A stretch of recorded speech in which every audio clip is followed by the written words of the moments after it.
Donc, dans Substance, je fais File, Import, Select. Et là, on va aller sélectionner notre low poly.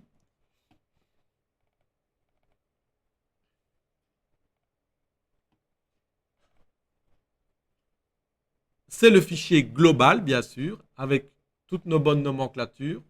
Je me mets en 2048 et je ne auto-unwarp pas. J'importe pas les caméras.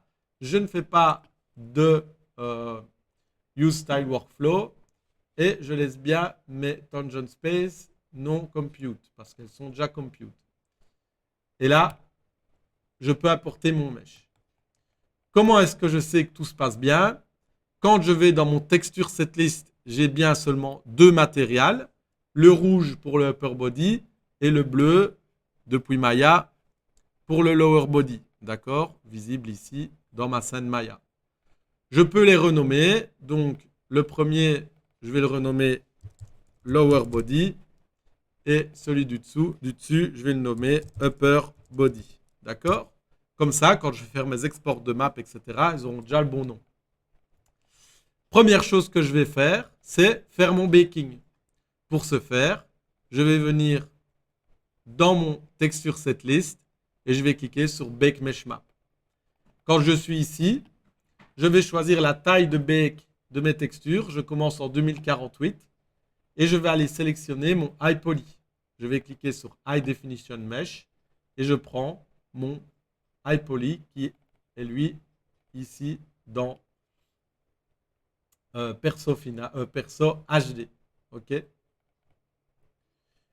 Une fois que mon High Poly est chargé, je vais pouvoir descendre dans mes options et aller activer le baking by mesh name. En faisant ceci, je n'oublie pas de remplacer le suffixe par les suffixes que j'ai utilisés. Moi, c'était low avec une majuscule et HD avec une majuscule. En faisant ça, je me rends compte que ça match partout, sauf un objet. Mais dans ce cas-ci, c'est un objet qui ne compte pas, qui est considéré, mais qui n'a pas, voyez, de low face à lui. Donc, il ne peut rien se passer. OK? Dans mon mesh, je peux voir que toutes les parties en rouge ici sont hors de la cage. Ça n'existe pas dans mon lot. Ce n'est pas grave puisque c'est toutes les parties qui vont être mirrorées et qui n'existent de toute manière pas dans mon lot. Donc dans ce cas-ci, aucun problème. D'accord? Je fais aussi attention, il y a certaines parties de mon lot qui dépassent de mon high. Eh bien, pour ce faire, je vais devoir un petit peu augmenter ma frontale distance pour prendre en compte ces parties-là. Celles-ci ne sont pas prises en compte puisque rebelote, je n'ai pas de lot à cet endroit-là. D'accord? J'ai un lot pour les rivets que sur l'avant de ma texture. Une fois que j'ai fait ça, je fais attention, l'anti-aliasing, je peux le mettre à 64, mais comme c'est le premier bake qu'on va faire, on va le laisser à non et on refera un bake ultime après en 4K avec toutes les options à fond pour être sûr que tout fonctionne bien avant. Je vais aller dans Ambient Occlusion, cocher Only Same Mesh Name aussi, curvature Only Same Mesh Name et thickness Only Same Mesh Name. Comme ça, je fais mon bake de tous mes objets en Only Same Mesh Name. Je ne vais pas avoir d'interprojection entre ceux-ci et ça va être nickel.